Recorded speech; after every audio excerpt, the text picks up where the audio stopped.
What if I told you there is a number that never ends? A number that repeats perfectly, endlessly, like the turning of the stars, like the breath that carries you through sleep. That number is 142857. It is not just mathematics, not just digits on a page, and it is a cycle, a hidden rhythm that whispers through the universe itself. Tonight, I invite you to walk with me into its mystery.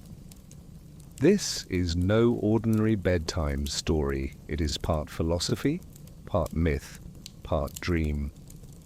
You will travel with a wanderer who follows the number into gardens of silence, seas of memory, and a library where even endings are kept alive. You will hear the rhythm of 142857 in the beating of your own heart, in the rise and fall of your breath. And as the story unfolds, you may begin to feel it guiding you gently toward rest. So settle in, soften your thoughts, and let go of the day, for the cycle is waiting and it has already begun. This is the eternal story of 142857, and you are already inside it. There are numbers that pass through our lives like shadows, used for counting coins, measuring time, or marking the days that slip quietly from one season into the next. But every so often there is a number that does not behave like the rest, a number that seems to hum with its own resonance, as though it is less a tool of human invention and more a fragment of the universe itself. Long ago, when people still listened to the language of stars and trusted dreams as maps of the soul, whispers began about such a number with 6 digits that circled endlessly back into itself, a number that refused to be ordinary. It was 142857. It is easy enough to let your eyes move across it without pausing. 6 digits, nothing more. Yet those who lingered upon it felt something stir in them, something that resisted explanation. It was as though the digits were not merely symbols, but steps in a dance, endlessly rearranging themselves, endlessly repeating, like the echo of a song without a beginning or an end. Some said it was a code hidden in the structure of things.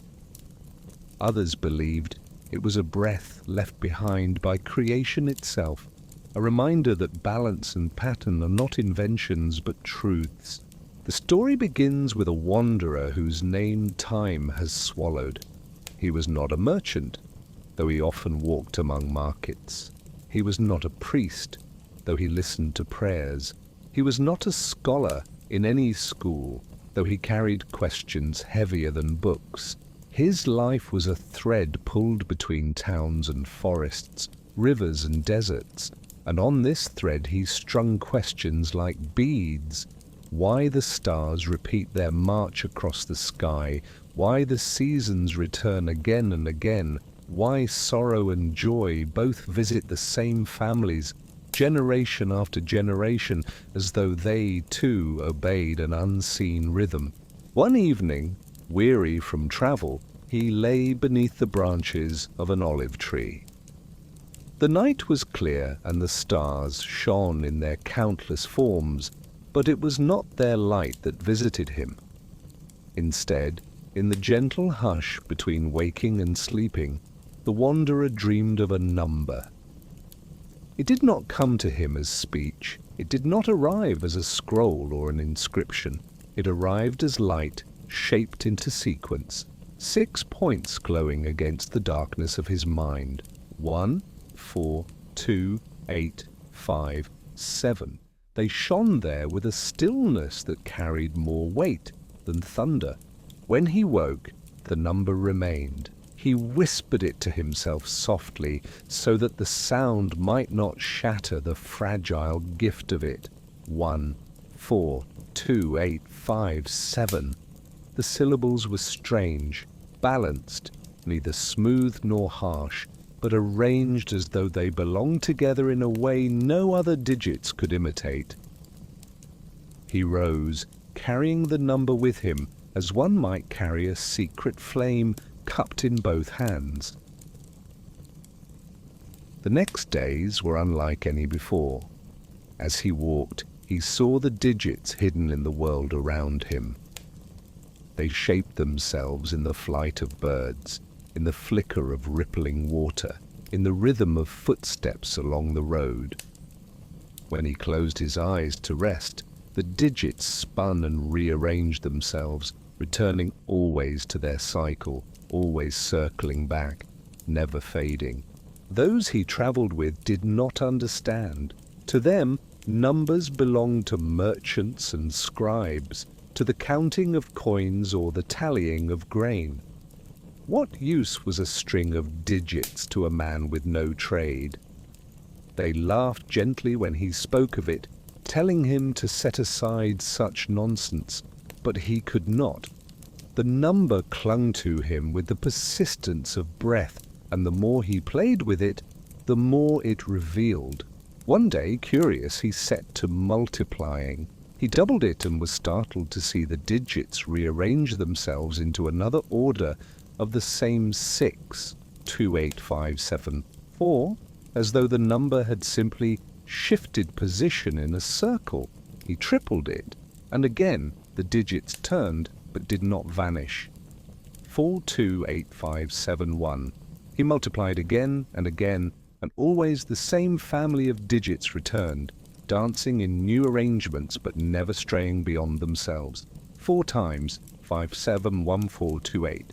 5 times 7, 1, 2, 8, 5. 6 times 8, 5, 7, 1, 4, 2.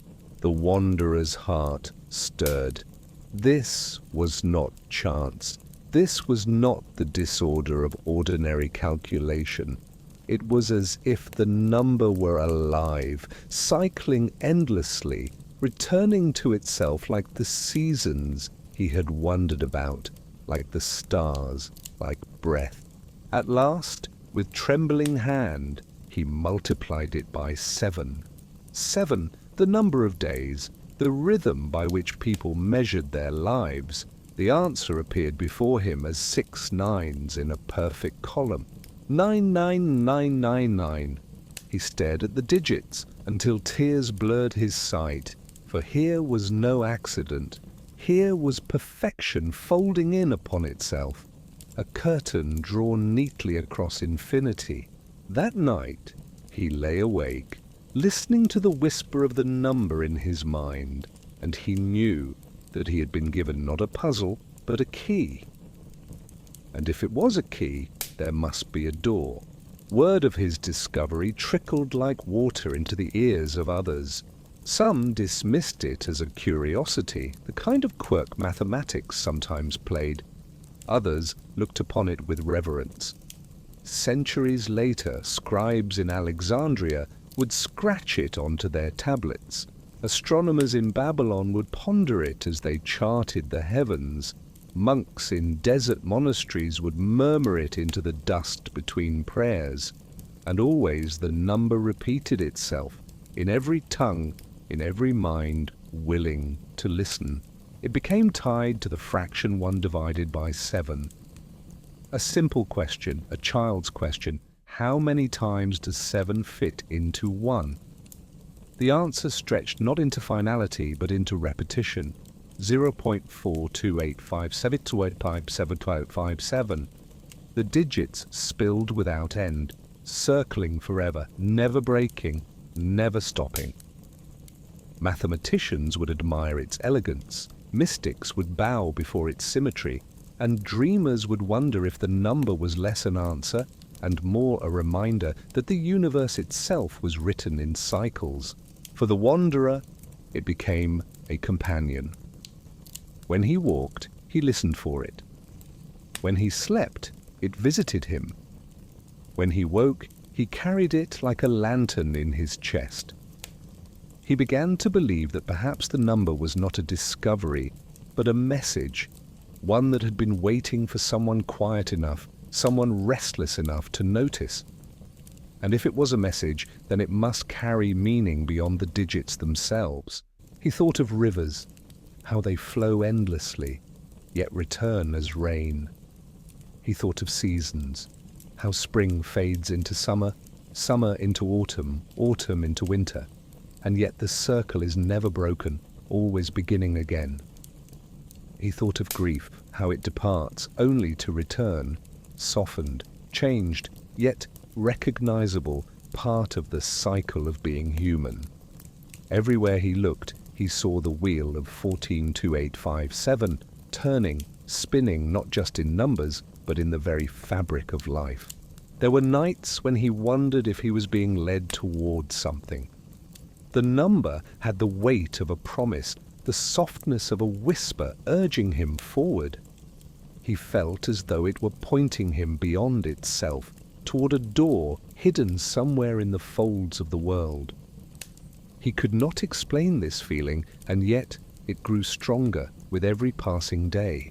It was during one of these nights, beneath a sky bright with stars, that the wanderer understood what he must do. He could not keep the number to himself. It was not a possession, but a path. He must follow it wherever it led, even if it led him into silence, even if it led him into madness. For some gifts are not given to be hoarded, they are given to be pursued. So he rose at dawn, gathered what little he owned, and began to walk. He did not know where the path would carry him, only that the rhythm of the digits seemed to beat softly beneath his feet as he moved. 1, 4, 2, 8, 5, 7. Over and over, like the turning of wheels upon a road, like the beating of a heart. And as he walked, the story of the number continued to unfold, not only in the scribbles of mathematicians or the prayers of mystics, but in the quiet breath of the universe itself, waiting for those willing to listen, waiting for those who dared to follow the whisper into the unknown. The road carried him across valleys where the wind combed the grasses into waves, and through villages where children's laughter mixed with the smell of cooking fires. Yet no matter how far he walked, the number was never absent. It pressed gently at the edges of his awareness, not demanding, not harsh, but constant, like the sound of the sea in a shell. At times it was comforting, at times unsettling, yet always it returned, 1, 4, 2, 8, 5, 7, repeating without end.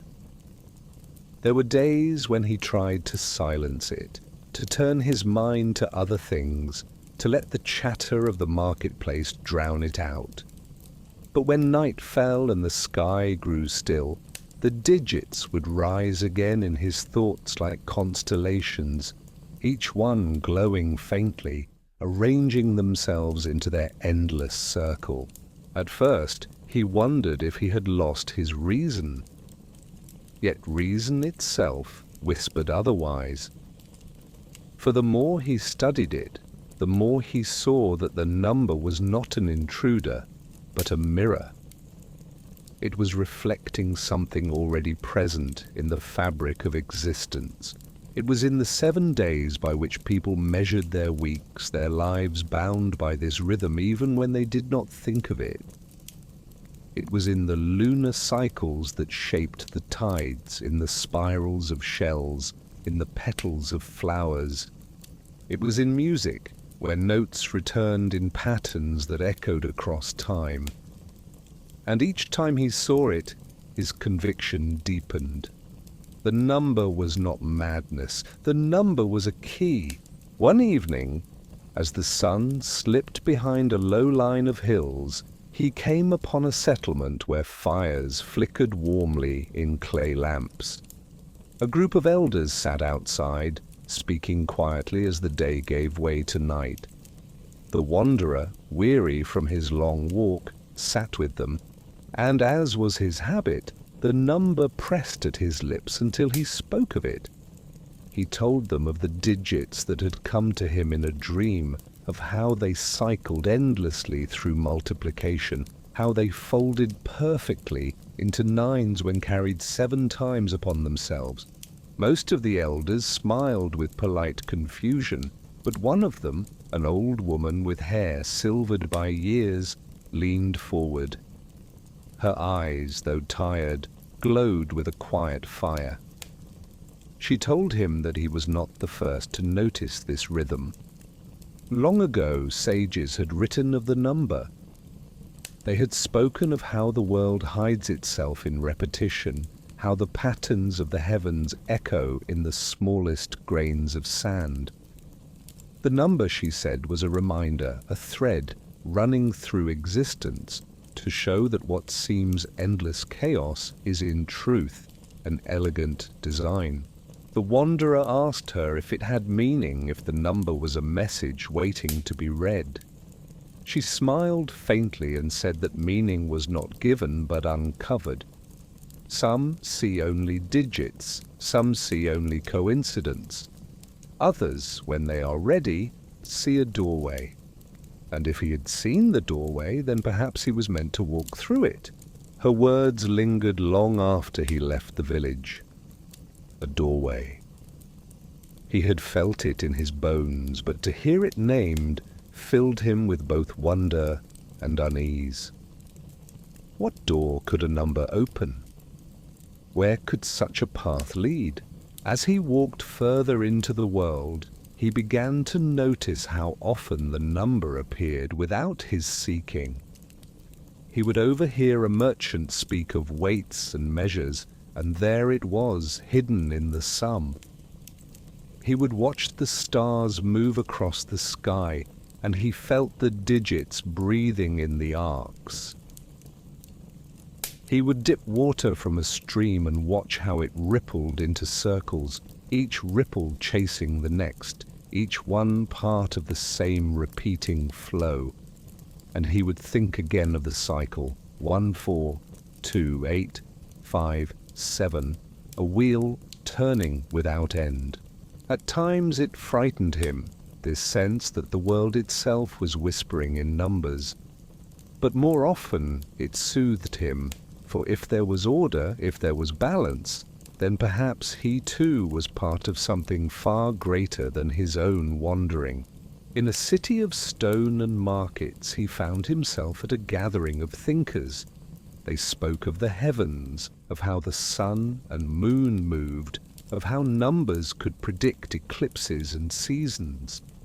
Curious, he spoke of his number to them, laying out his observations with care.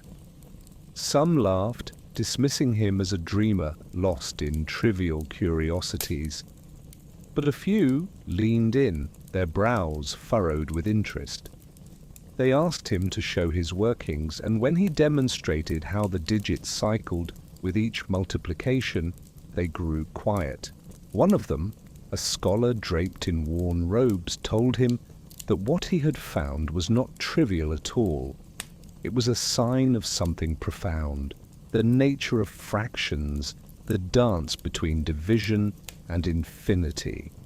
The scholar showed him how 1 divided by 7 produced the endless cycle of digits, repeating with flawless precision, never faltering. The wanderer listened with rapt attention, realizing that what had visited him in a dream was not just a whisper of mysticism, but a truth rooted in the deep bones of mathematics. Yet even as the scholar explained, the wanderer felt that there was more.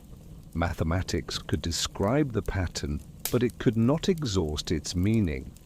The cycle was not merely an equation, it was an echo.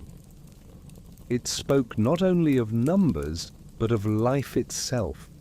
The scholar, though kind, saw only the formula. The wanderer sensed a path. He left the city with both gratitude and restlessness, his heart pulled onward. Night after night he walked beneath the stars, the rhythm of the digits pacing his steps. 1, 4, 2, 8, 5, 7. 1, 4, 2, 8, 5, 7. The sound of his sandals on the dust seemed to answer the cycle, as though his very walking were a prayer. One night sleep took him by a quiet river. In his dream he stood before a vast door made not of wood or stone, but of light woven into numbers. The digits of his cycle drifted across its surface, endlessly shifting, endlessly rearranging themselves into new patterns.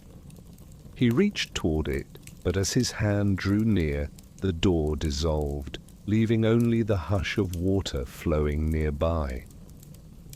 He woke with the taste of the dream heavy upon him, his heart steady but full. The number was no longer just a companion, it was a summons. The days that followed carried him deeper into the wilderness, where the voices of villages and markets faded, leaving only the wind, the sky, and the rhythm of his thoughts. It was there, in the solitude of mountains, that he began to feel the number not only as thought, but as breath. Inhale, 1, 4, 2. Exhale, 8, 5, 7. The cycle was no longer outside him, it lived within him, each breath a repetition of the eternal wheel. And in that rhythm he began to sense a balance he had never known. His worries seemed to dissolve, his mind quieted.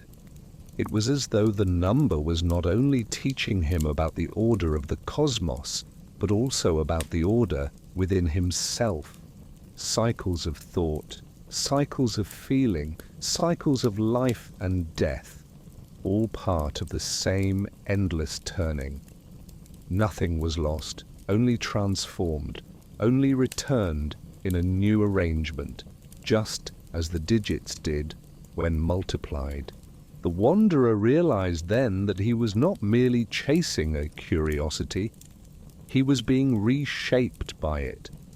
The number was carving a path through him, guiding him to a place where the line between mathematics and mysticism blurred, where the language of digits became the language of existence itself.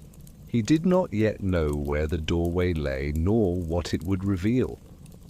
But he knew now, with the quiet certainty of those who walk beneath stars, that he must follow until he found it. For in the whisper of 142857 he heard not only numbers, not only cycles, but the promise of something beyond both, the promise of a truth that lay just on the other side of the endless wheel. The mountains grew steeper, their peaks lost in veils of mist, and the wanderer's path wound upward into silence. Days stretched into weeks, the air thinning, his body weary, yet the rhythm of the number never faltered.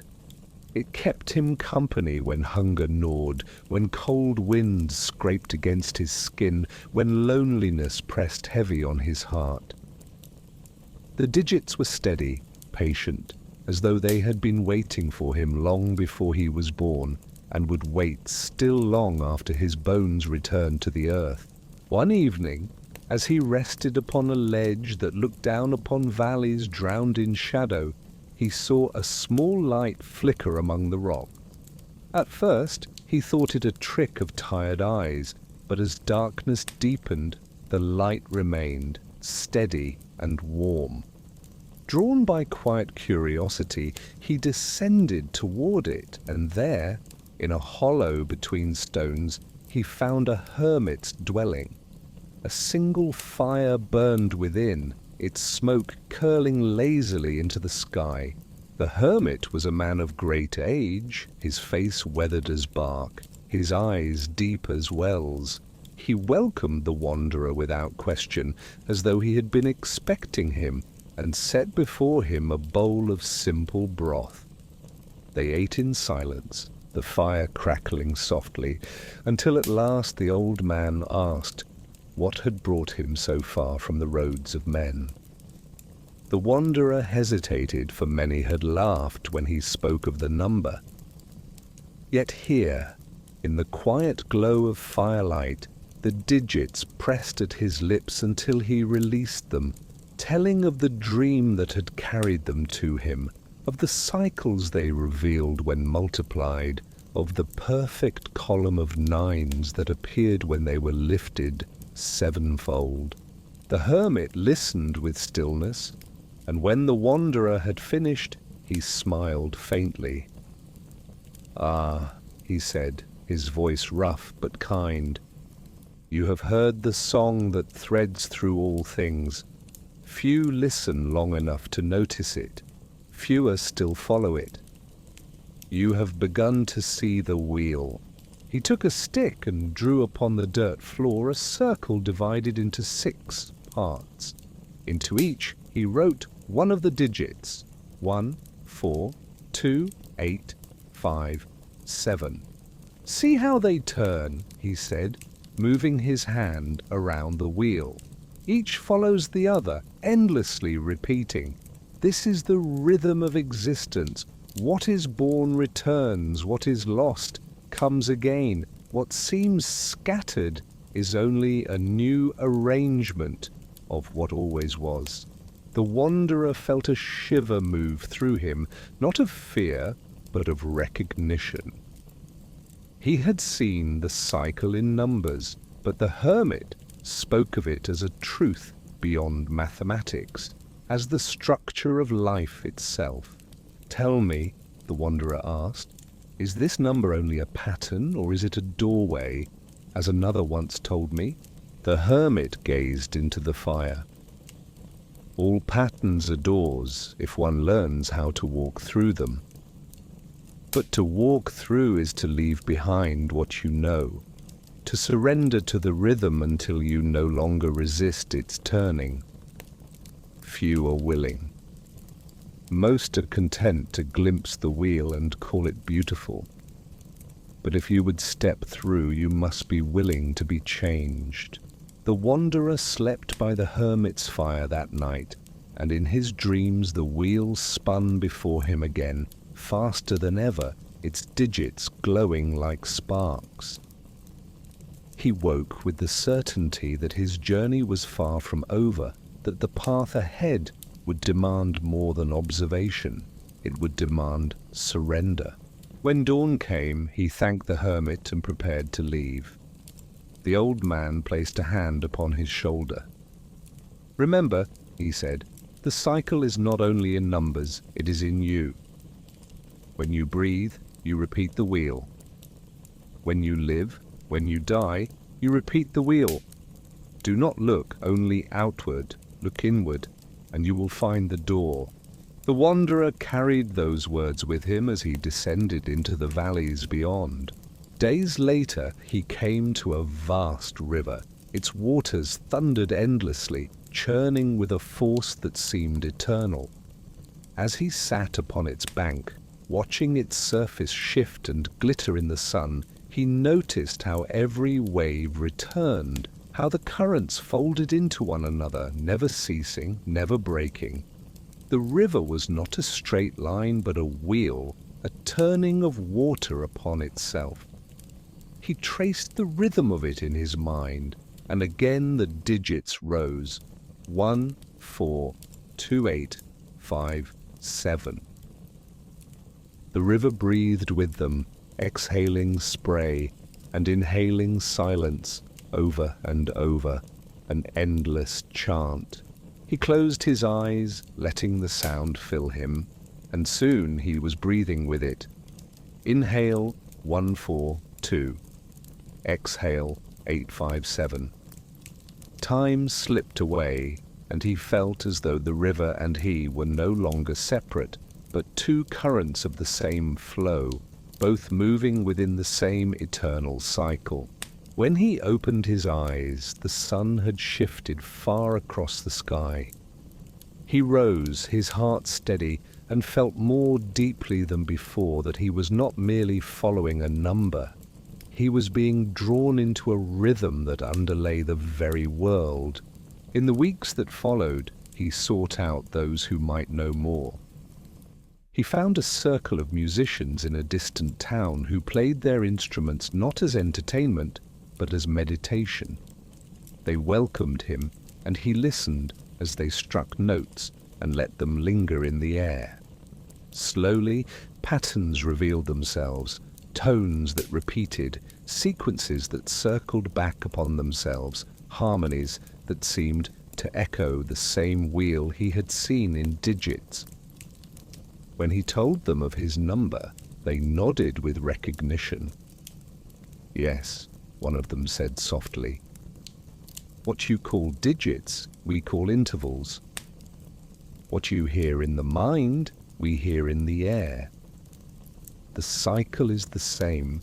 He travelled further and found monks who walked in silence, their days measured not in speech, but in the turning of prayer beads. When he spoke to them of the number, they showed him their rosaries, each bead part of a cycle that returned upon itself, each prayer not a single act, but a repetition that grew deeper with every turning. They too understood, though they clothed it in a different form. The wanderer began to see a greater truth. The cycle was not confined to mathematics, nor to music, nor to prayer. It was everywhere, speaking in 1,000 languages, waiting only for those who cared to listen.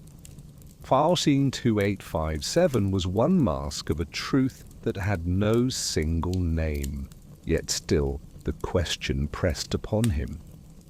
If it was a key, where was the door? He could feel it drawing nearer, like a horizon that seemed always just beyond reach. In dreams he still saw it, glowing with its shifting digits, waiting. He felt he was close, but closeness was not enough. He pressed onward, through forests heavy with mist, across plains where the grasses whispered in endless waves. The world itself seemed to breathe with him, the wheel turning within and around him. He began to sense that the door was not a place, not something that could be found by walking far enough or climbing high enough. It was something subtler, something already here, already present in the cycle itself. And so he listened more deeply, not only to the number, but to the silence between its rhythms, to the pauses that gave it meaning. He listened to his own breath, to the beating of his heart, to the rise and fall of thought itself. Everywhere, always, he found the wheel. The path stretched on, but his steps were lighter, for he no longer walked in search of the number. He walked with it, as one walks with a companion. And though he had not yet reached the door, he sensed that he was already standing in its threshold, that each turn of the cycle carried him closer to the moment when it would open, and he would step through into what lay beyond. The days lengthened into a season, and the wanderer felt the slow passage of time as though it too moved upon a wheel. He no longer counted the hours by the sun's climb or descent, but by the rhythm of his breath, the whisper of digits that accompanied each step. The cycle was his compass now, his guide through forests, over rivers, across plains where the horizon shimmered with heat. One evening, as twilight spread its violet veil over the land, he came upon a vast desert, its sands stretched unbroken in every direction, a sea without water, a silence without end. The air was still, and the earth seemed to hum beneath his feet, as though something ancient slumbered beneath the dunes. The number stirred within him more urgently than before, its pulse quickening as he gazed into the endless expanse. He knew, without knowing how, that he must cross. He walked by starlight, the moon guiding him when clouds parted, his footprints soon erased by shifting winds. Hunger gnawed, thirst burned, yet the digits kept him steady. They fell into his mind with each step, like beads upon a string. 1, 4, 2, 8, 5, 7. Over and over until the boundary between footstep and digit blurred, and he could no longer tell if he was walking through sand or through the cycle itself. On the third night, when exhaustion pressed him to the edge of surrender, he saw a glow upon the horizon. It was not the cold gleam of stars, nor the pale light of the moon, but a steady radiance, golden and soft, as though a door of fire had been set upon the desert floor. Drawn by it, he stumbled onward until at last he stood before a structure half buried in sand. It was a great arch, weathered by time, carved with symbols that wound in spirals and intersecting lines. At its center, etched deep into the stone, was the wheel of 6 digits, turning endlessly, though no hand moved it. 1 4 2 8 5 7. Again and again the wheel spun, and the stone glowed with its rhythm. The wanderer's breath caught. Here, at last, was the door. He reached out, his fingers trembling, and touched the glowing digits. The stone was cool beneath his skin, yet the number burned within his chest, a fire that spread through his veins. The wheel quickened, spinning faster, until the digits blurred into light. A low hum rose from the arch, deep and resonant, vibrating through the sand, through his bones. For a moment he feared he would be consumed, that the light would tear him apart. But then the hermit's words returned to him. The cycle is not only in numbers. It is in you. He closed his eyes, surrendering to the rhythm, breathing with it, letting himself be carried like a leaf upon water. The wheel slowed, and when he opened his eyes, the desert was gone. He stood upon a plain of endless stars. Above and below in every direction, light shone like rivers of fire, flowing in patterns that curved and spiraled into infinity. Vast shapes moved in the distance, wheels upon wheels, each turning with the same rhythm, each echoing the digits that had guided him here.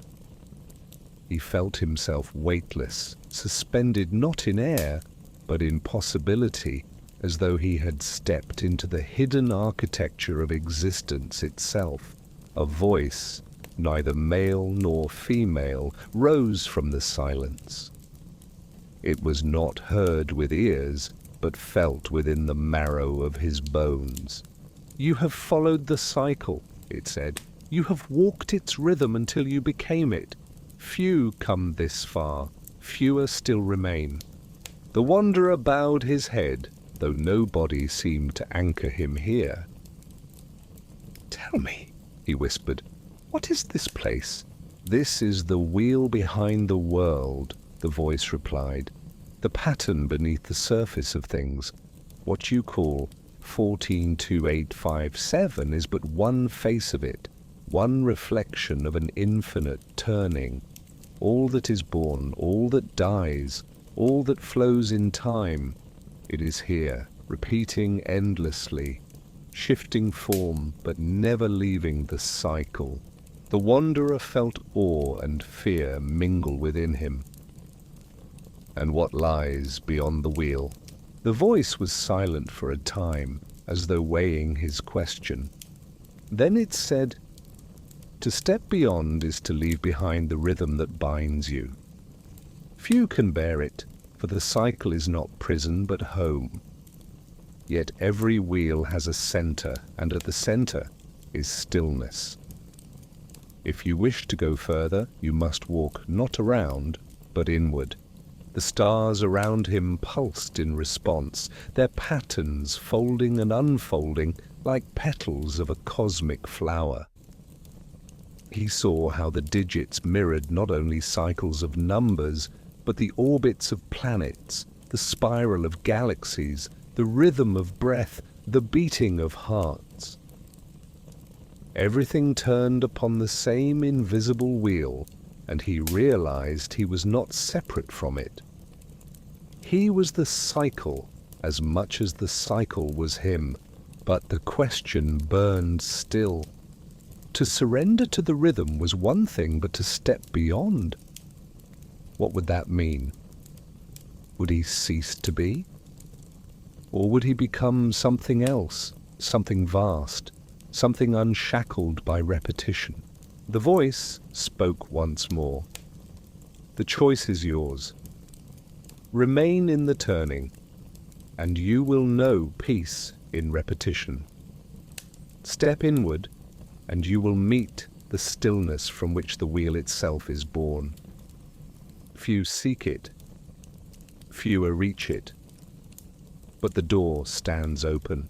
As the voice faded, the wheel of digits appeared again before him, spinning slowly, each number glowing like a star.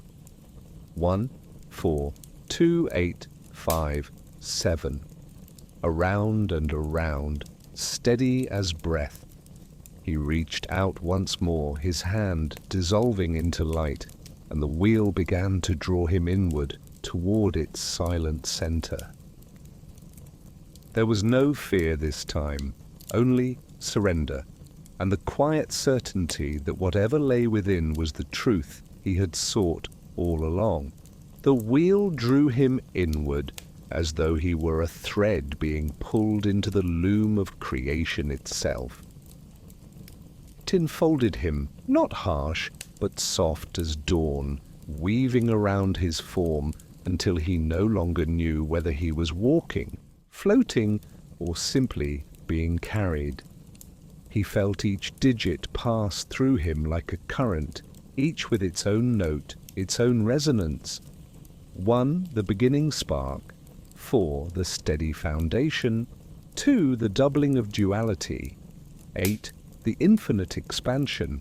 5, the bridge between worlds. 7, the whisper of mystery. Together they did not merely repeat, but sang, their song a ladder of light rising through endless dark. When the radiance softened, he found himself standing on a plain, unlike any earth he had known. The ground shimmered as though woven from threads of silver and gold, and above him hung not a sky but a vault of shifting patterns. Constellations bent and folded, resolving into spirals that spun outward, only to collapse and begin again. The air itself seemed alive, every breath tingling with the pulse of unseen harmony. He began to walk, though there was no horizon, no destination. Yet with each step, the land unfolded as if waiting for him. At first, he thought it barren, empty of any shape but the gleam beneath his feet. Then, slowly, forms began to rise from the plain. Not trees, not rocks, not buildings, but structures of number and rhythm. He passed through arches made of digits woven together like branches, their forms flickering between stone and light. Towers rose like frozen waves, their curves repeating in exact ratios, each curve an echo of the cycle he knew so well. It was as though 142857 had become a country, and he a traveller walking its roads. He paused beside a river that shimmered with impossible clarity, its surface a mirror of stars. When he knelt to drink, he saw not his reflection, but the sequence itself flowing across the water. Each ripple carried the digits outward, the cycle repeating with every wave, yet never breaking, never ending. He touched the water and felt knowledge flow into him, not in words, but in sensations, the joy of return, the comfort of rhythm, the inevitability of recurrence. But as he lifted his head, he noticed another current running deeper beneath the cycle. It was still, almost silent, yet its presence pressed upon him with greater weight than the rushing surface. This was not the repetition he knew. This was something older, something motionless beneath all motion. He stood again, uneasy. The wheel had brought him here, yes, but was this the heart the voice had spoken of? or only another layer of the turning? His path led onward, and soon he beheld figures moving in the distance. At first they seemed like shadows, tall and indistinct, gliding across the luminous plain. As he drew nearer, their forms clarified, beings of light woven into the digits themselves, their limbs flowing like numbers unbound. They turned toward him, and though their faces were featureless, he felt the weight of their attention. One stepped forward, its form shimmering between human and something vast, and spoke without sound. "You walk within the pattern," it said.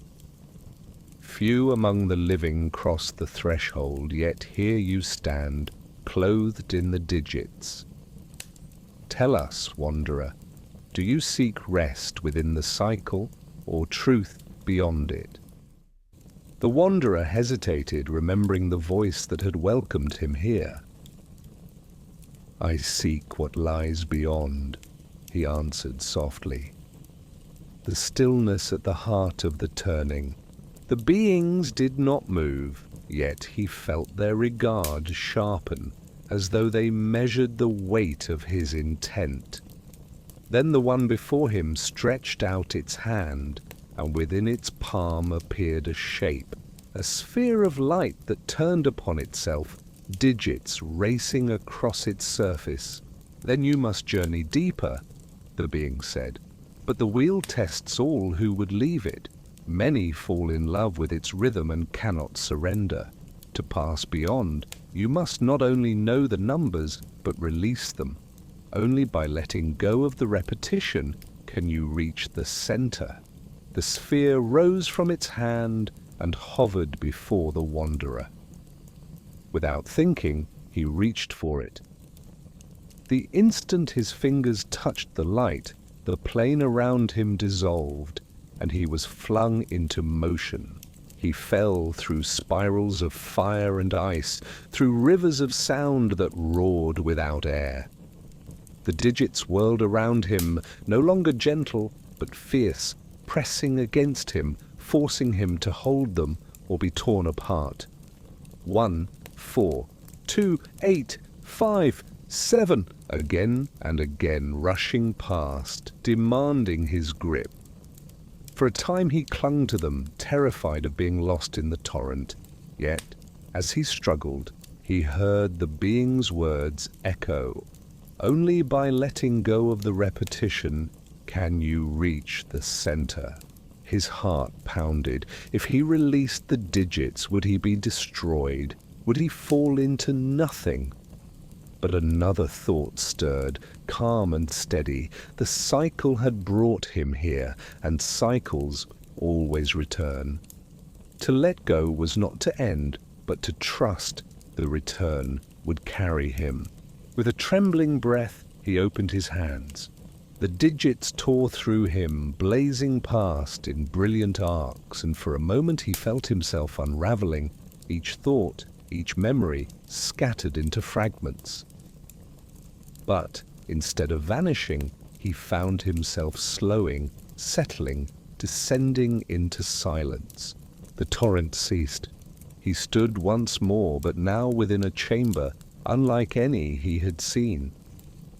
It was vast and circular, its walls made not of stone but of shadow and light, shifting as though breathing. At the center of the chamber rose a column of stillness. Not light, not dark, not sound, not silence, but something deeper, something that could not be named. It was the unmoving heart around which the wheel turned. The wanderer fell to his knees, tears on his face, though he did not know why. Here was the truth he had sought, the center beyond repetition. Here was the stillness from which all cycles were born. He approached the column slowly, every step heavy with awe. As he neared it, he felt himself shedding weight, not of flesh, but of identity. Memories fell away like leaves, his name, his home, his past journeys, even his desire for truth. Each slipped from him, not stolen, but willingly released, until he stood bare before the center. The column pulsed, and he stepped into it. For an instant, he knew nothing, no self, no time, no number. There was only being, vast and unbroken, a silence deeper than silence, a peace beyond all seeking. And then, as gently as waking from sleep, he felt himself return. But he was not the same. Where once the digits had pressed upon him from outside, now they moved within him, not as masters, but as companions. He understood now 142857 was not a prison, nor merely a key, but a song woven through the stillness. The cycle and the center were not separate. They were one, each giving meaning to the other. To know the wheel was to know return. To know the center was to know freedom. When he opened his eyes, he stood once more upon the plain of stars. The beings of light surrounded him, silent, yet he felt their acknowledgement, their quiet acceptance. He had passed the trial. He had stepped into stillness and returned. "You are changed," the first being said, its voice like distant thunder softened by rain. "Now you may walk the wheel not as a captive, but as its keeper. Wherever you go, the cycle will sing through you, and those who hear it will remember." The wanderer bowed, words unnecessary.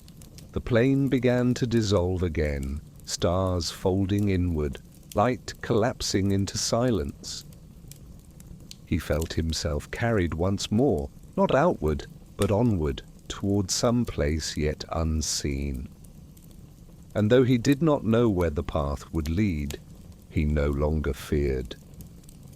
The wheel was within him now, and the stillness at its heart.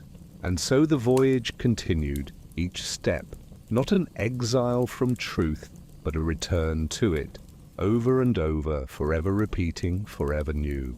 The plain of stars dissolved, and with it the beings of light, the vast sky, even the shimmer of ground beneath his feet. For a moment there was only drifting, a soft surrender, as though he were falling asleep inside the silence he had touched. He neither moved nor remained still. He simply existed, held by an unseen current that bore him forward. Then, as if a veil had been lifted, the current set him down upon solid ground once more. He opened his eyes to find himself standing before a structure so immense it could not be measured. It rose endlessly upward, vanishing into a sky of soft twilight, its walls not stone, but shifting lattices of light and shadow. The surface breathed with patterns, digits coursing across its skin like rivers of fire. 1, 4, 2, 8, 5, 7, repeating, weaving, cascading down into infinity. It was neither fortress nor palace, but something stranger, something more ancient, a house that contained not walls but worlds. The wanderer felt his breath catch in his throat. A whisper stirred inside him, softer than thought. The library. He stepped forward. The ground beneath his feet was not earth, but smooth crystal that reflected the digits like starlight. The closer he came, the larger the entrance grew, until it seemed an archway capable of swallowing a mountain whole. Yet as he crossed the threshold, the immensity dissolved into intimacy. Within, the air glowed with quiet radiance, not from torches or suns, but from the walls themselves, shelves stretched out in every direction, each shelf lined not with books of paper and ink, but with volumes of living light. Some pulsed like beating hearts, Others shimmered like calm seas, and still others flickered like fireflies caught in a jar. He reached for one at random, and as his fingers brushed its surface, the volume opened without opening. In a rush, he saw a life unfold before him, the struggles of a shepherd boy in a land long forgotten, his laughter, his grief, his small acts of courage and tenderness. The story was complete, every moment preserved, and when the wanderer released the volume, the vision closed like a dream upon waking. His hand trembled. Each volume was a life, a story, a cycle, and the library was endless. He moved deeper, his footsteps hushed against the luminous floor. The shelves shifted as he walked, rearranging themselves so the path would lead him not astray, but ever inward. Everywhere he turned, there were stories. A queen who surrendered her crown to save her child, a sailor lost among storms, a stranger who gave his last crust of bread to a beggar. Lives vast and small, each burning with its own flame, preserved within the cycles. And in every story, hidden but unmistakable, the digits sang, sometimes in the rhythm of footsteps, sometimes in the turning of seasons, sometimes in the rise and fall of fortunes. 142857 was not merely number here. It was the binding thread of all tales, the hidden cadence upon which existence composed its song. The wanderer's awe deepened with each step. He felt as though he were walking not through a hall, but through the very memory of the cosmos. Then, as he turned a corner, he found himself before a vast desk, carved not of wood, but woven from pure silence. Behind it sat a figure unlike the others he had seen. This one bore the form of an elder, robed in flowing garments that shimmered between ink and starlight. Their face was serene, lined with neither age nor youth, but their eyes held the weight of countless returns. The elder looked up as the wanderer approached, and inclined their head in welcome. "You have entered the eternal library," they said, their voice deep yet gentle, carrying the resonance of bells. Few among the living set foot here, yet fewer still do so, having touched the stillness beyond the wheel. "Tell me, traveller, why have you come?" The wanderer hesitated. Words seemed fragile in the presence of such vastness, yet he spoke as best he could. "I was carried here by the cycle. I have seen its pattern and stepped into its silence. Now I wish to understand, and not only to see, but to know what it means. What is this library? Why are the stories kept?" The elder studied him for a moment, then rose from their seat. They moved with a grace both deliberate and timeless, beckoning the wanderer to follow. Together they walked through the shelves, the volumes glowing softly at their passing. "This library is not built of stone," the elder said. "It is woven from return. Every cycle births stories, and every story is a reflection of the pattern. To preserve them is not to trap them, but to honor them. Each life, no matter how small, is a thread in the great weave. Without them, the cycle would collapse into silence too deep for creation to arise." They paused before a shelf taller than mountains, every volume humming with quiet power. "Some who come here believe the numbers are prison bars, holding existence in endless repetition. But you have already seen the truth. The cycle and the stillness are not enemies, they are one. The wheel turns because of the center, and the center shines because of the turning. So too are the stories and the silence. Without one, the other would be meaningless. The wanderer bowed his head, feeling the truth of their words settle in his heart. Yet another question stirred within him. If all is preserved here, then what of freedom? Are we not bound to repeat what has already been written? The elder's eyes softened, and for the first time their lips curved in something like a smile. Freedom is not the absence of pattern. It is the dance within it. Consider the digits you carry.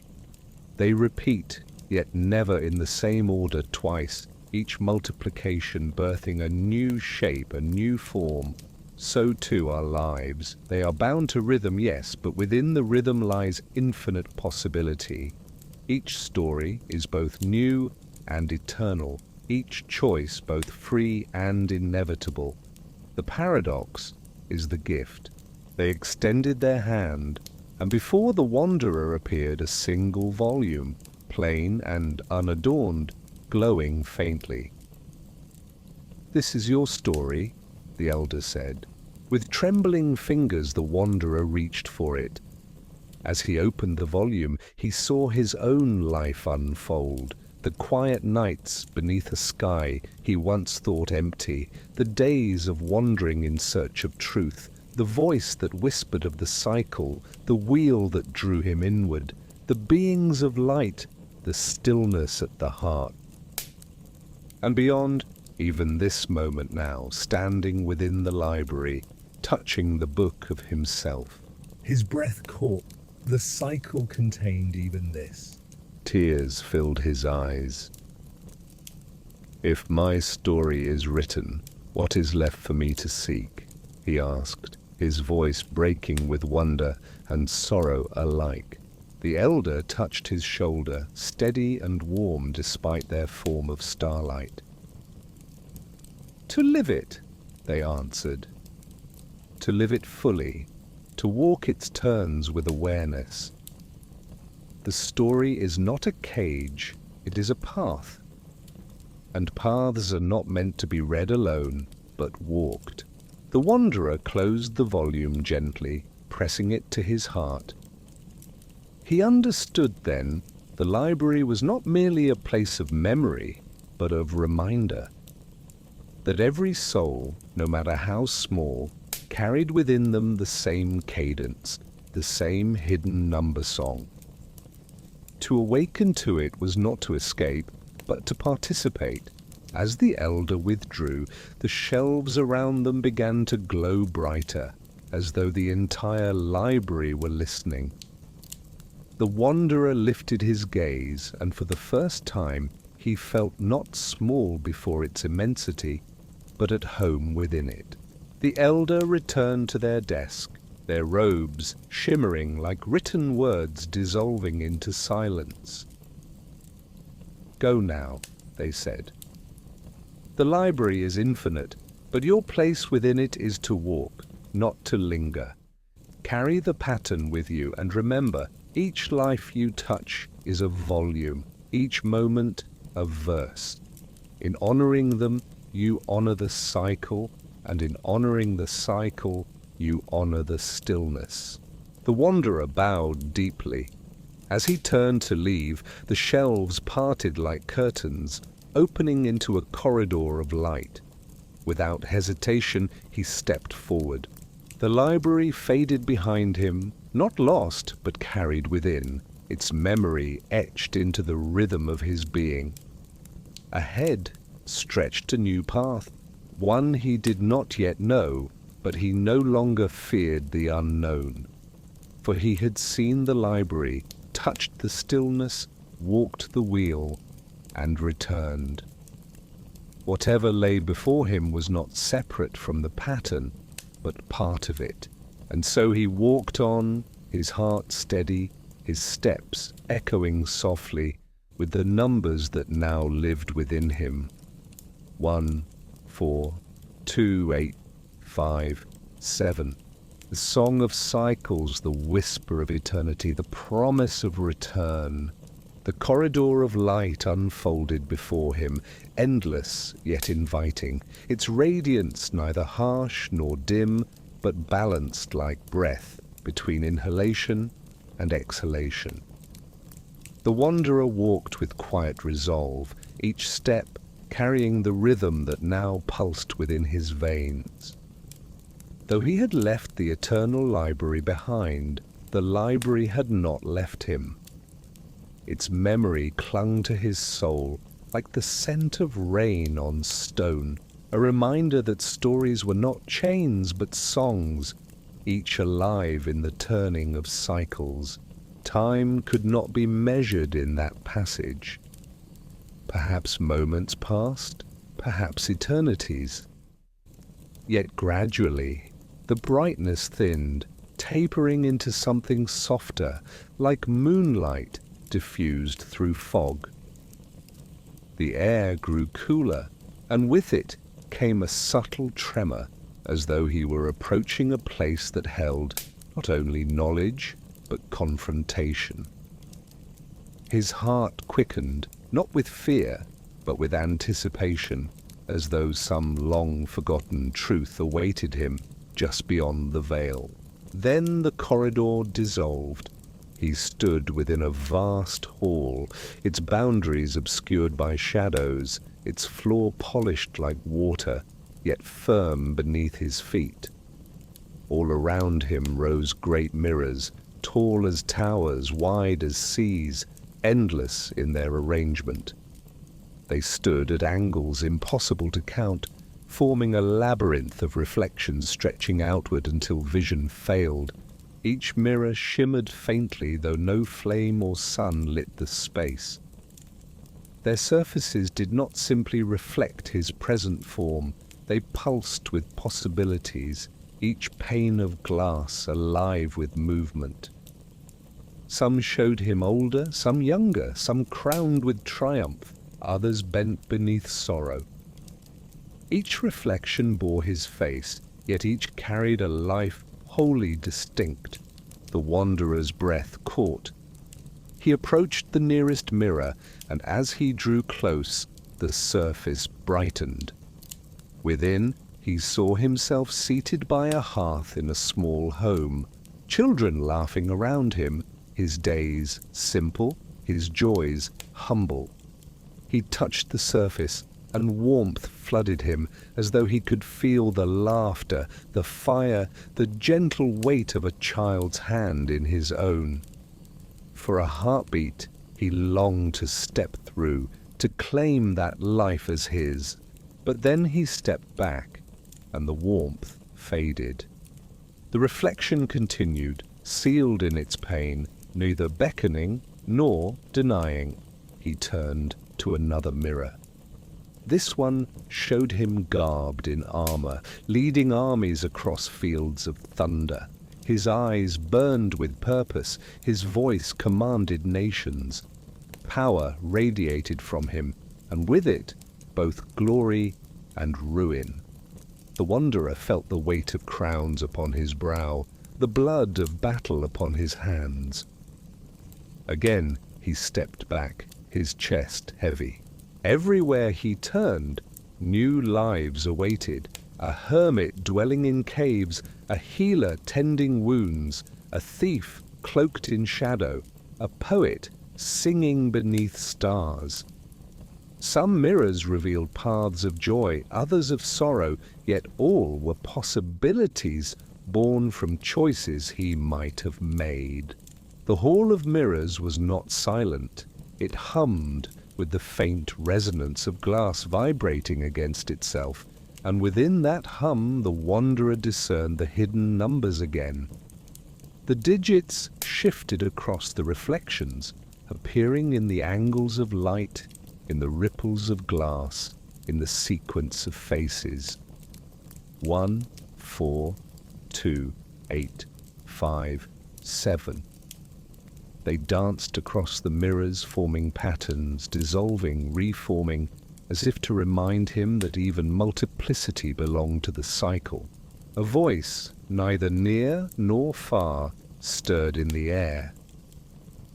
"These are your echoes," it said. "Each mirror is a branch of the path you could have walked, born from choices you turned aside. Here you may see them all, but beware, to linger too long is to become lost among reflections, forgetting which is your own." The wanderer did not turn to seek the speaker, for he sensed it was not a being, but the hall itself. The realm of mirrors had its own tongue, and he was meant to listen. He walked deeper. The mirrors multiplied around him, forming corridors that bent and doubled back upon themselves. Each step carried him through a cascade of selves: the warrior, the sage, the tyrant, the lover, the lost child, the seeker who never set foot upon the path. Some faces smiled at him with serenity, others glared with hatred, still others wept with longing. And with each he felt the tug of temptation, to step through, to abandon his journey and inhabit another version of himself. Yet the rhythm within his heart steadied him. The cycle whispered, "Return, return, return." Each path was real, each path eternal, but his was his alone to walk.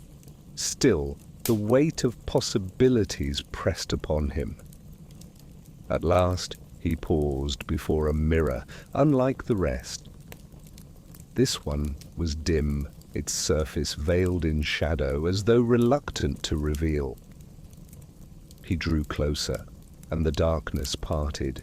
Within he saw himself broken, wandering endlessly through barren lands, his eyes hollow, his spirit crushed by despair. This self had never found the cycle, had never entered the library, had never touched the stillness. He had lived and died in blindness, never knowing the hidden song. The wanderer shuddered. For the first time he understood the fragility of the path he had walked. It was not inevitable that he find the number, that he hear the whisper, that he be carried into silence. Another turn could have left him lost forever. Tears welled in his eyes. He pressed his hand to the glass, whispering to the broken reflection, "I see you." And as he did, something shifted. The hollow-eyed self lifted its gaze, meeting his with faint recognition. For a breath, compassion bridged the mirror. Then the shadow closed and the image vanished. The wanderer staggered back, trembling. He realized then that the realm of mirrors was not merely a display of choices, it was a reminder of mercy. To know that each self, even the broken, was part of the pattern, that none were erased, that all were preserved, was to awaken to a deeper truth of the cycle. He pressed on. The labyrinth tightened, mirrors crowding closer, their surfaces rippling with urgency.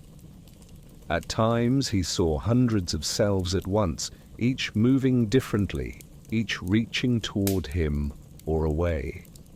The resonance of numbers grew louder, no longer a faint hum but a rising chorus, glass singing against glass.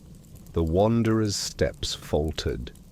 His mind reeled beneath the weight of so many selves, so many lives. Doubt rose within him like a tide. If all these are possible, then what is mine? If all are true, then what is freedom? His breath quickened, the mirrors blurred, their images spinning, multiplying, fragmenting until he could no longer distinguish one from another. A storm of reflections surrounded him, and within the storm the chorus of numbers roared, a relentless tide of digits repeating 142857, 142857, 142857. He fell to his knees, clutching his head. The rhythm that once steadied him now threatened to overwhelm, its endless return twisting into chaos. He feared he would be shattered among the mirrors, lost in their infinity, unable to remember who he was. Then, from the depths of his despair, he remembered the stillness, the center of the wheel, the silence at the heart. Closing his eyes, he drew breath, slow and steady. He let the numbers rise and fall, but he did not chase them. He let the reflections swarm, but he did not cling. He sank into the center where nothing needed to be chosen, where nothing needed to be denied. He sank into silence, and the silence embraced him. When he opened his eyes again, the storm had calmed. The mirrors stood quiet, their images steady. The chorus of digits softened into a gentle pulse, a heartbeat that aligned with his own. And in the mirror before him, he saw not another self, but his present form. The wanderer, standing where he stood, gazing back with steady eyes. A voice whispered within him, "Freedom is not to choose among infinities, but to walk the path you are given with awareness. All selves are true, but only one is yours to live. Honor it, and you honor them all." Peace settled over him. He bowed to the mirror, and as he did, the glass dissolved into light. One by one, the surrounding mirrors faded, until the hall itself dissolved, leaving only a single doorway of radiance ahead. He rose, his steps light once more. Whatever lay beyond, he knew now that he need not fear the weight of other lives, for the cycle contained them all, and by walking his path fully, he gave voice to the entire chorus. With a steady breath, he stepped through the doorway, leaving the realm of mirrors behind. The doorway dissolved into horizon. He emerged into a vast expanse where sky and sea merged without border. The air shimmered with salt, though no wind stirred it. Before him spread waters so still they seemed like molten glass, reflecting a twilight neither dawn nor dusk. The wanderer stood at the shoreline, though there was no sand beneath his feet, only a smooth plain of silver light that rippled when touched. He gazed out upon the expanse. It was not an ordinary sea, for its surface moved not with waves, but with names. Countless syllables floated like foam upon the waters, rising and falling in whispers. Some names shone bright for an instant, only to fade into the depths. Others drifted faintly, barely audible, as though spoken long ago and nearly lost to silence. The wanderer listened, and the sea spoke in murmurs. Names of children never remembered, names of forgotten lovers, names of the fallen whose stories were never told, names carried once in laughter, in grief, in reverence, now dissolving into endless tides. His chest tightened, for here was a sorrow deeper than the mirrors. The reflections had shown him possibilities, but this sea showed him what had been lived and erased, what had been real, yet abandoned by memory. It was the ocean of all that the world had forgotten. He stepped forward, and the surface bore his weight. The silver plain rippled, carrying him further until the shore behind dissolved.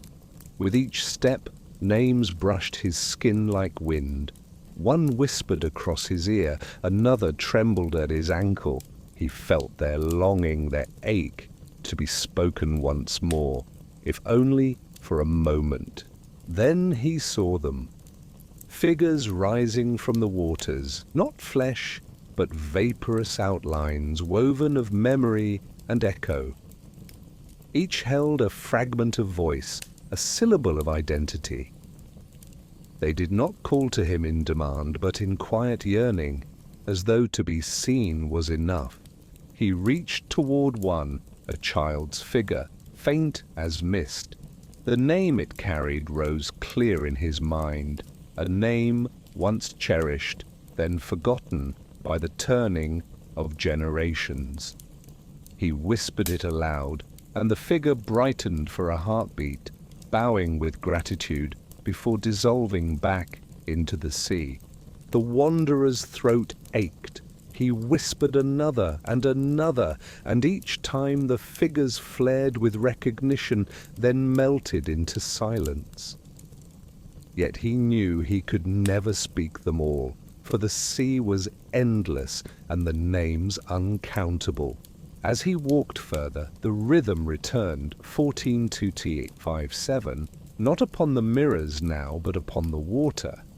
The numbers unfolded in currents, spiraling beneath the surface. 1, 4, 2, 8, 5, 7, endlessly repeating, forming whirlpools of remembrance that drew names into their center.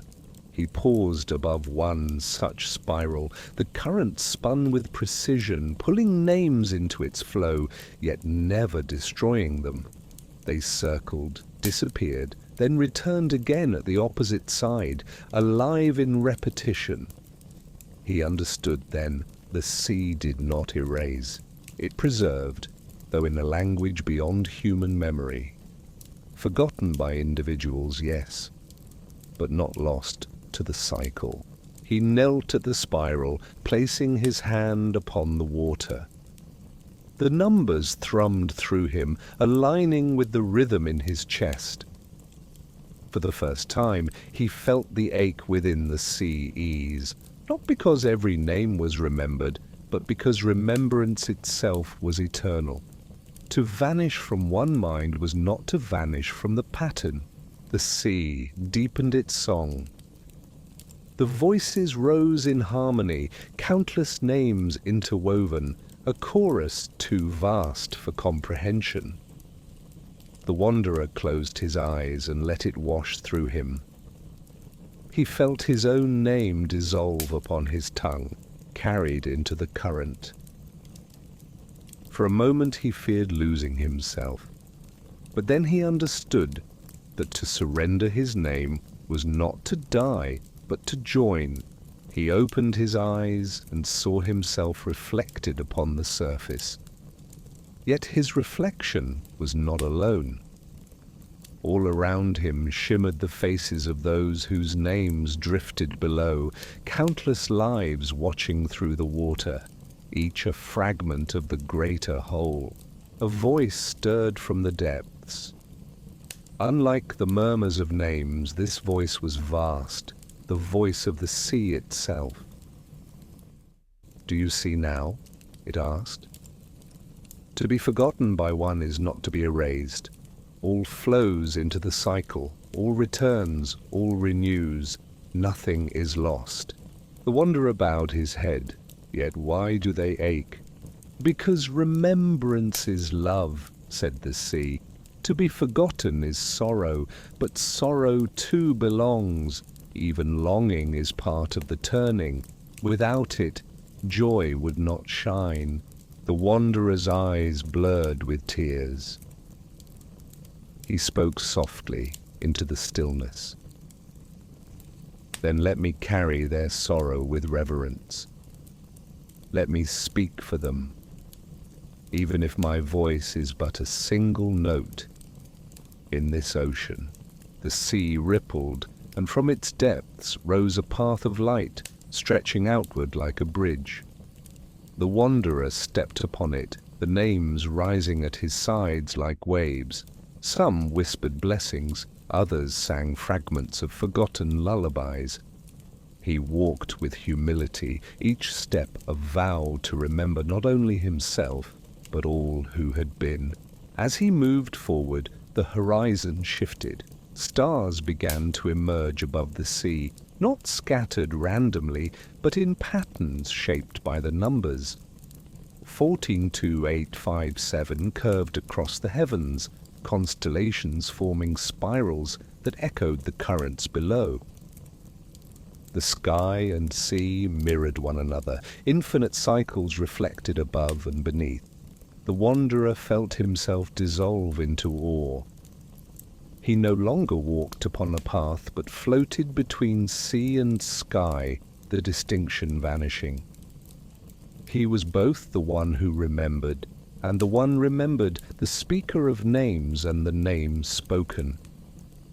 The cycle enclosed him, not as prison, but as embrace. He drifted until time itself unraveled. Perhaps hours passed, perhaps centuries. At last, the light before him brightened, not like dawn, but like a gateway. The sea whispered farewell, carrying his name among its currents. The figures sank into silence, yet he knew now they were not lost. He stepped into the light, leaving the sea of forgotten names behind, carrying within him not only the rhythm of numbers, but the vow of remembrance. The light opened into stillness, where he expected another ocean, another hall of mirrors, another infinite expanse of mystery. He found instead a quiet garden. It was unlike any place he had seen in his wandering. The air here carried no echoes, no currents, no voices of remembrance. It was a place where sounds seemed reluctant to linger. Even the rhythm of his own breath softened into silence, as if hushed by unseen hands. The elder spoke softly, though their voice carried as if the garden itself breathed with them.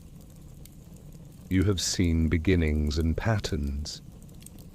You have walked through remembrance. But no cycle is whole without the stillness of its end. Do you understand? The wanderer bowed his head. I see that endings are not destruction, but return. Without them, the cycle cannot breathe. The elder nodded. Yet endings are not only cosmic, they are personal. Each soul must face its own final silence, must walk willingly into the garden when the time comes. The wanderer trembled. Must I end here? The elder smiled gently. Not yet.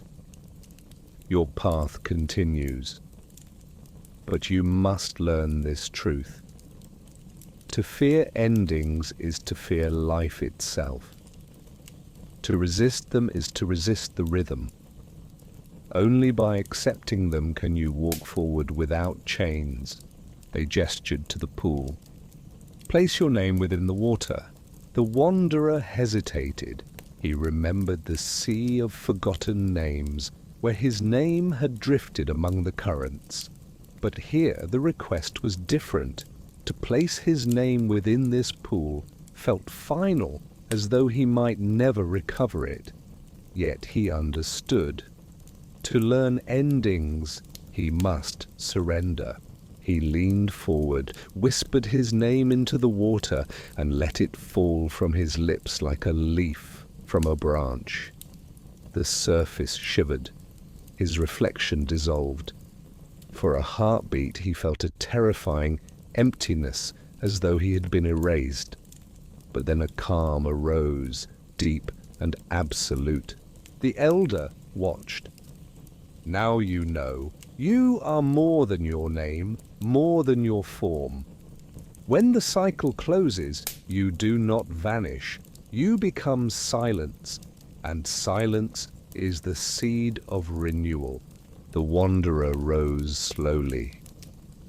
The blossoms continued to fall, the pool continued to ripple, but within him a new space had opened. It was not grief, not loss, but stillness, a sanctuary he could carry within wherever he went.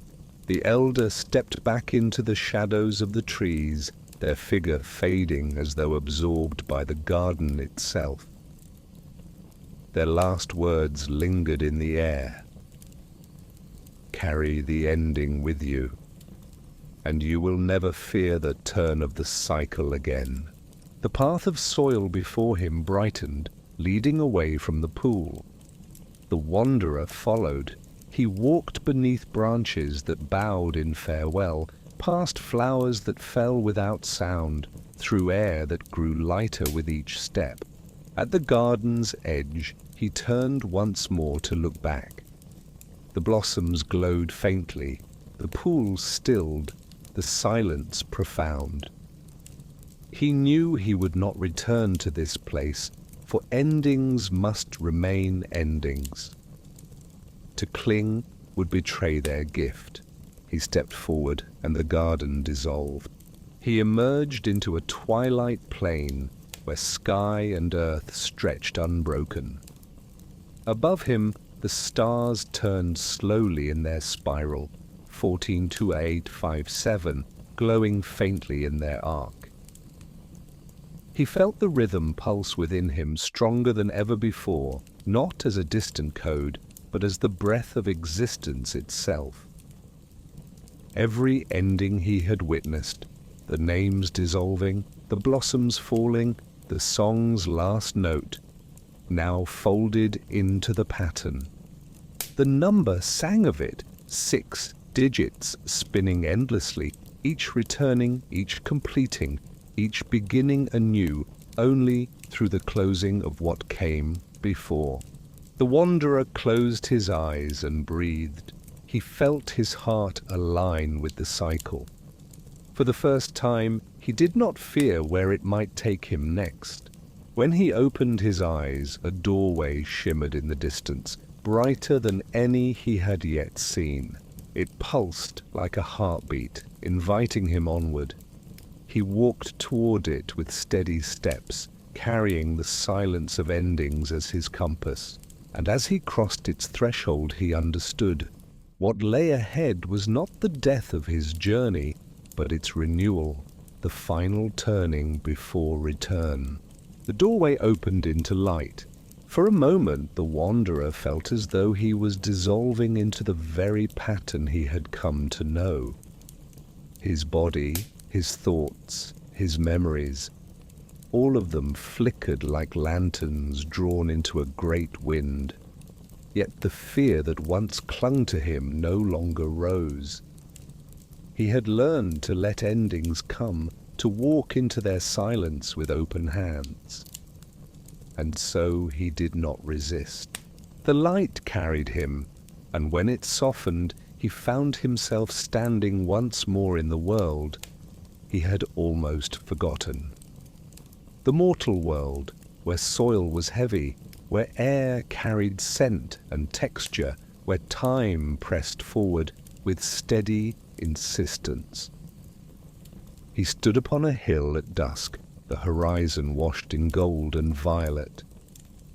The cry of distant birds carried on the wind. The grass bent beneath the soft push of the evening. For a long while he simply breathed. Each inhale felt like a gift, each exhale like a quiet return. He touched the earth, felt its weight, and smiled. He was home, yet not the same as when he had left. The stars began to awaken overhead. As twilight deepened, the wanderer raised his eyes and saw them turning in their ancient paths. At first, they seemed as they always had, points of silver scattered across the heavens.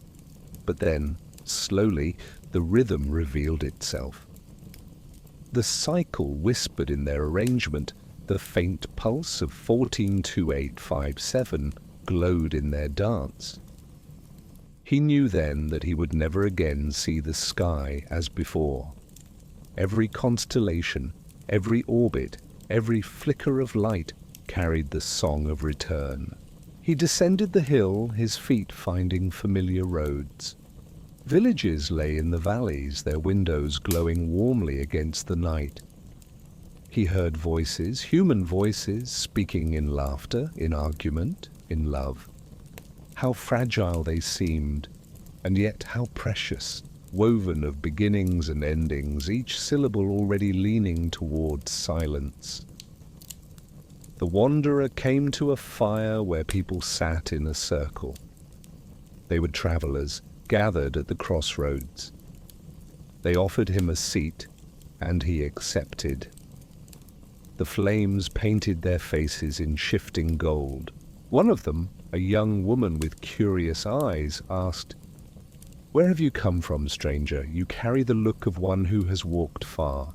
He looked into the fire, into the endless dance of sparks rising, each flame a birth, each ember an ending, the whole a cycle of transformation. He smiled softly. "I have walked through gardens that remember and seas that forget. I have spoken with silence and with stars, and I have learned of a number that is not a number, but a rhythm, a pattern woven into all things. It is called 142857. The travelers leaned closer, caught by the strange music in his voice. He began to tell them, not as one who teaches, but as one who weaves. He spoke of the cycle of 6 digits turning endlessly. He spoke of how it lived in rivers, in seasons, in breath, in death, in renewal. He told of his journey, but not as a hero's tale. He spoke gently, as though each word were a thread meant to soothe, to settle the heart, to remind those who listened that they were already part of something eternal. As he spoke, a hush fell over the circle. Even the fire seemed to listen. The young woman closed her eyes and breathed as if carried by the rhythm of his words. Another leaned forward, as though afraid to miss a syllable. For though they did not fully understand the number, they felt its truth in the cadence of his voice, in the calm that spread through their bodies. The wanderer's tale lasted deep into the night. And when silence finally came, it was not heavy, not awkward. It was full, like the final note of a song that lingers long after the sound has ended. In that silence, he realized something. His journey was not only to discover, but to return. The number was not meant to be locked within him. It was meant to be shared, to ripple outward, to become story upon story, each one a new cycle. In telling, he had already begun the next turning. Morning came. The travelers departed, each carrying something they could not name, but felt within them, a rhythm, a calm, a secret echo that might rise again in dreams. The wanderer continued too, walking roads both new and familiar. Wherever he went, he carried the silence of the garden, the memory of the sea, the light of the library, the endless pulse of the cycle. And wherever he paused, he shared the story. Some listened and laughed, thinking it only a riddle. Others grew quiet, their eyes wet with recognition. A few carried his words for the rest of their lives. It did not matter. The cycle did not need belief. It only needed to be spoken, to breathe through voices, to move through time. Years passed. The wanderer's hair grew silver, his steps slowed, his voice deepened with age, but it did not lose its softness. He had become a storyteller, and those who heard him began to call him the librarian of the road, for he carried with him no books, no scrolls, only the living memory of words. And yet he held within him a library greater than any built of stone, the eternal library he had once walked among the stars, where all names and endings and beginnings were written. When at last his final evening came, he felt no fear. He lay beneath the sky, the stars turning in their slow spiral above. Around him, listeners gathered one last time. They begged for another story. He smiled. All stories are one story, he said, and it begins and ends the same way. It is the cycle of return. His breath slowed, his eyes closed. The silence came, not heavy, not cruel, but gentle, like the garden's pool, like blossoms falling without sound. In that silence, the listeners wept softly, but they also felt peace, for they knew his story did not end. It turned, it returned, and when the wind rose, carrying sparks from the fire into the night, they swore they heard his voice among them still, whispering the rhythm, 142857, 142857, 142857. It pulsed in their hearts, in their breath, in the turning of the stars, and so the storyteller became story, and the story became cycle, and the cycle never ceased. If you listen closely, even now, you may hear it too. Not with your ears, but with that quiet place inside you where endings and beginnings touch. It is there, always waiting, always returning. 142857. And so it begins again. And so, dear dreamer, we have reached the quiet close of tonight's journey. The wanderer has returned, the story has folded back into silence, and the number 142857 continues to turn in its endless rhythm, unseen but always present. Like the breath that carries you into rest, like the stars that keep their patient watch above, the cycle is never truly finished. It simply begins again. As you drift into sleep, may you carry this rhythm with you, a reminder that every ending is also a beginning, and that you too are part of the eternal story. If you found comfort in this tale, I invite you to return whenever your nights feel heavy, for here there will always be stories to ease you toward rest. Before you close your eyes, I have one question for you. What time did you fall asleep last night?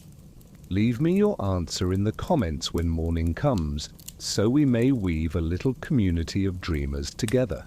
And if you wish for more journeys like this, more stories to soften the hours, I invite you to subscribe and keep the Sleepless Librarian close at hand.